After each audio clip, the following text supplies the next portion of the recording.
Hai semuanya, perkenalkan kami dari kelompok 5 ingin mempresentasikan tentang audit tahap 2 dan rencana audit yang tanggap. Untuk itu terlebih dahulu saya akan memperkenalkan diri. Perkenalkan, nama saya Liza Oktaviani Sipahutar dengan NIM 1962201115 dan rekan saya yaitu Yulita Mila Indrani Simamora.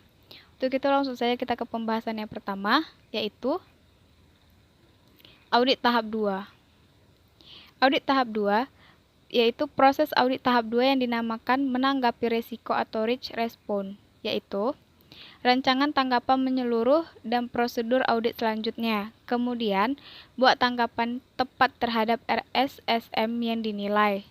Muktahirkan strategi menyeluruh tanggapan rencana audit yang mengaitkan RSSM yang dinilai ke prosedur. Lalu yang kedua, implementasikan tanggapan terhadap RSSM yang dinilai. Kemudian tentukan risiko audit ke tingkat rendah yang dapat diterima. Lalu, pekerjaan yang dilaksanakan temuan audit supervisi staf revisi kertas kerja.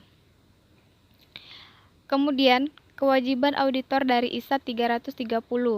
ISA 330 tahap 5 yaitu auditor wajib merancang dan mengimplementasikan tanggapan menyeluruh untuk menanggapi risiko salah saji yang material yang dinilai di tingkat laporan keuangan. Kemudian, ISA 330 tahap 6 yaitu auditor wajib merancang dan melaksanakan prosedur audit selanjutnya yang sifat waktu pelaksanaan dan luasnya didasarkan atas dan merupakan tanggapan terhadap risiko salah saji yang material yang dinilai di tingkat asersi. Kemudian di bab 30 yaitu rencana audit yang tanggap. Rencana audit yang tanggap yaitu tahap kedua dari suatu proses audit atau tahap menanggapi risiko, bertujuan memperoleh bukti audit yang cukup dan tepat mengenai risiko yang dinilai. Hal ini dapat didapat dengan merancang dan mengimplementasikan tanggapan yang tepat terhadap risiko salah saji material yang dinilai, pada tingkat laporan keuangan maupun tingkat asersi. Langkah awal untuk merancang tanggapan audit yang efektif adalah dengan membuat daftar dari semua risiko yang dinilai dan dikembangkan pada akhir tahap penilaian risiko. Selanjutnya akan dilanjutkan oleh rekan saya, Yulita Milendrani Mamora. Baiklah, saya akan melanjutkan materi selanjutnya, tapi terlebih dahulu saya akan memperkenalkan diri saya. Perkenalkan, nama saya Yulita Mila Indrani Simamora dengan NIM 1962 201109. Baiklah, materi selanjutnya yaitu tanggapan menyeluruh atau overall responsi. Risiko yang pervatif pada tingkat laporan keuangan seperti kelemahan lingkungan pengendalian dan atau potensi terjadinya kecurangan yang dapat berdampak terhadap banyak asersi ditangani melalui rancangan dan implementasi tanggapan menyeluruh oleh auditor. Selanjutnya, kotak peralatan auditor. Kotak peralatan auditor terbagi atas 4. Yang pertama, prosedur substantif dasar atau substantif procedures basic.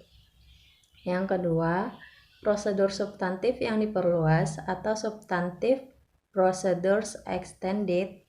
Dan yang ketiga, prosedur analytical substantif atau substantif analytical procedures. Dan yang keempat, uji pengendalian atau test of control. Selanjutnya, rencana audit responsif. Ada 3 langkah utama yang dijalankan auditor dalam menyusun rencana, yaitu pertama, tanggapi risiko yang dinilai pada tingkat laporan keuangan atau tanggapan menyeluruh overall responsi. Yang kedua, identifikasi prosedur tertentu yang diperlukan untuk area laporan keuangan yang material. Dan yang ketiga, tentukan prosedur audit dan luasnya. Selanjutnya, menanggapi risiko fraud.